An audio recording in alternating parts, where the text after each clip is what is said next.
Welcome everyone to my YouTube channel. I just want to take an opportunity to introduce myself. My name is Coach Regina. This is my first ever YouTube video, you guys.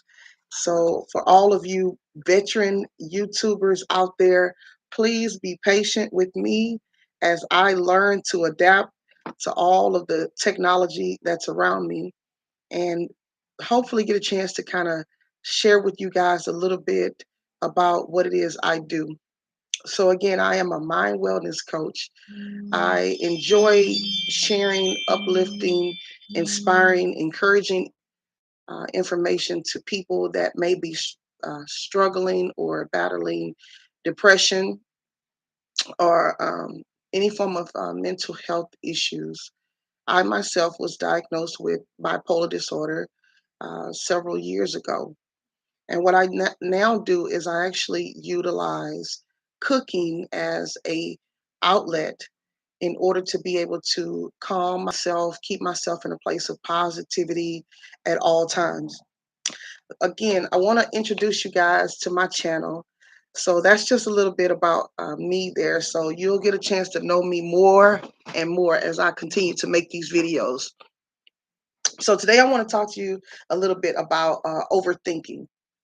I find that we can sit and find ourselves just ruminating and having obsessive thoughts about different things that are going on in our life, things that are beyond our control, and we tend to obsess about them. The problem with obsession and overthinking is that it actually leads to mental health issues. You can research any outlet and find out that you can literally think yourself into a state of depression, anxiety, and ideally your thoughts can become your reality. So when you're sitting down and you're just constantly thinking and thinking and thinking, you're literally allowing your mind to go into a place according to our reticular activating system to try to create that and make that a reality into your life. No one is immune to obsessive thinking. That's that. Let me go ahead and get that out the way right now because sometimes we can beat ourselves up just for something like that, where we'll be like, well, oh wow, am I a bad person? If I'm thinking about my relationship, if I'm thinking about my job, or if I'm thinking about things, anything, it could be anything that you just sit up and just ruminate about in your mind. Um, Negative thinking results into negative behavior. It's something that just happens when you go about, you find yourself thinking about someone that may have cut you off on the freeway.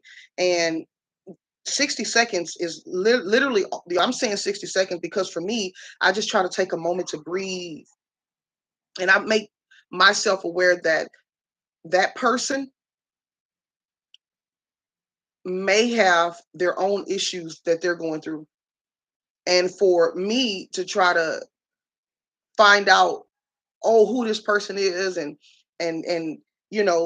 create a scene or something of that nature because that person cut me off, that's not helpful for me. It's not even helpful for my own mental health. So again, overthinking is one of the biggest causes of mental illness, depression, and anxiety. Overthinking leads to destructive behaviors, and it also results in your behaviors becoming well, I want to use a word like you start to doubt yourself.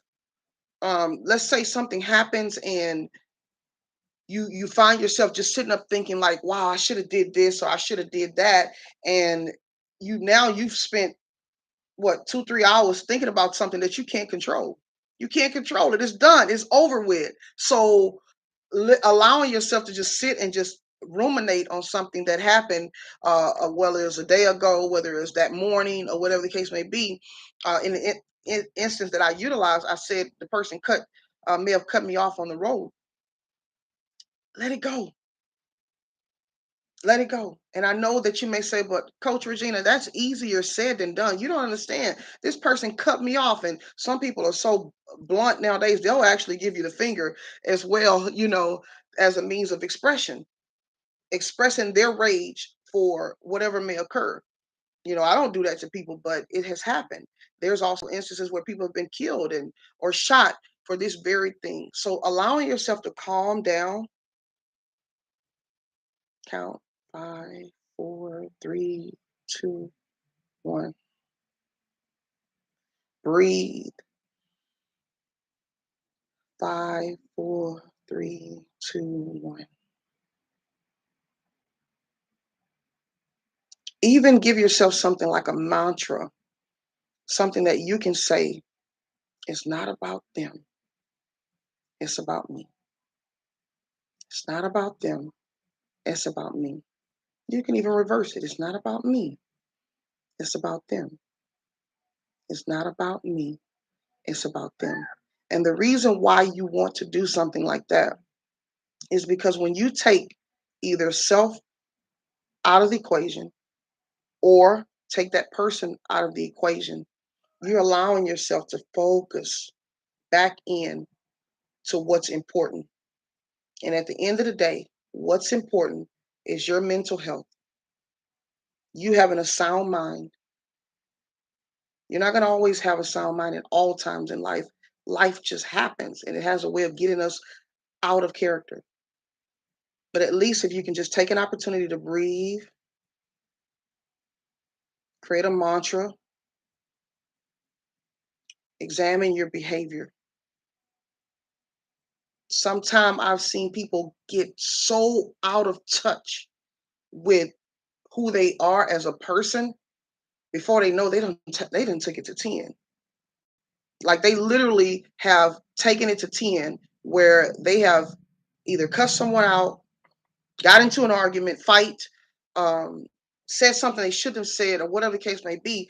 And before you know it, it's too late. You can't take back words. You can't take back words. Words are permanent. You can say, I'm sorry. I apologize for what I may have said to you or done to you in a moment that where I was heated, where tensions were high. You can apologize, but people tend to have a memory that holds on to offenses. Yeah. It's not like the creator where our offenses are forgiven and tossed into the sea of forgetfulness. People tend to hold on to things. The old timers call it harboring iniquity, a suffered wrong. So understand what's important to you in life is a third thing. Is your family important? Your health, as I stated, your mind, your mental health, um, being at peace with mankind. That's important to me. That's important to me. Being able to be at peace with mankind and allow myself to, not be disrupted by the cares of life and things that are going on around me. That's how I protect my mental health. That's literally how I stay committed to who I am as a person. And whenever I find myself getting out of character, when I don't find myself being Gina or Coach Regina, if you will, that bothers me because I find myself, I consider myself as a loving person, a person that's considerate. I care about other people's feelings and things of that nature. So if I hurt people because I didn't examine myself or discover what was important to me at that time, then I'm losing a portion of myself every single time this happens. You lose bits and bits of yourself. So breaking the process of overthinking is a major and important um, factor of life in being able to be your best self. It's not easy. You're going to have some good days. You're going to have some bad days. This is actually going to be considered part one of this video. I'll get into it a little bit more. But again, this is my first video, you guys. I have something on the inside of my heart that I want to share with people. I love people. And I've been through so much in my life um, that I wasn't always the most happiest person. I have people that meet me, they be like, Miss Jenny, you're so happy. You're always smiling and things of that nature. But in fact, making these videos are for my journey. I heal, you heal, and vice versa. The purpose of this channel is to inform, inspire, and impact. If you know someone that is battling mental health issues, mind wellness, if you just want to get your mind in alignment, if you want to mind dump, I'm creating a program for my coaching. A lot of my links will be in the area there below, where you get a chance to log on and book my coaching packages as well. Listen, again, no one is immune to it. The biggest stigma they have is when people talk this, the first is crazy. That's a problem for me because when I first was diagnosed with bipolar disorder, I didn't know anything about it per se. I really didn't. I mean, like I said, I would hear people talk about their friends and things of that nature, and they would be like, "Oh, this person is bipolar, or that person is bipolar," and they would associate that with being crazy.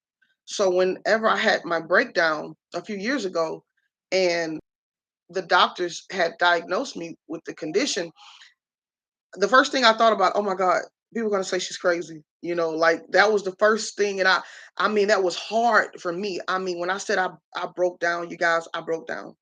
You're talking about somebody who doesn't take drugs, anything like that. So that was really something that I had to try to grasp after months and months and months of researching and going through the motion and things of that nature. I found out that having bipolar disorder, bipolar one or bipolar two, if you will, for me, it's bipolar one.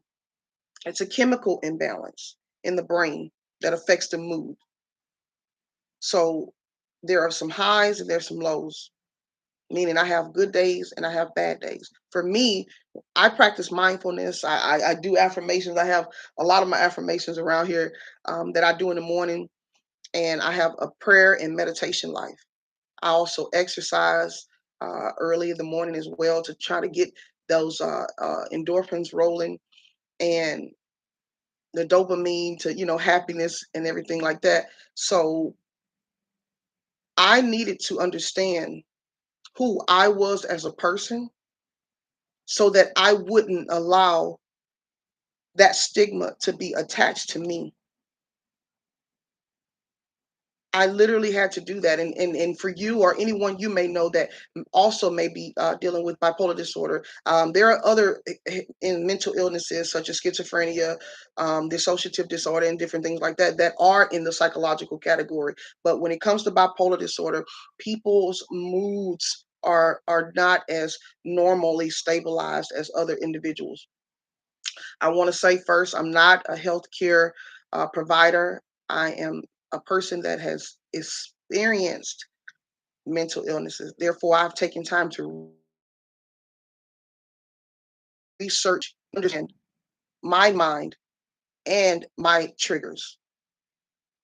That's who I am. I'm a person that has learned how to read, understand, and determine why I feel the way that I feel.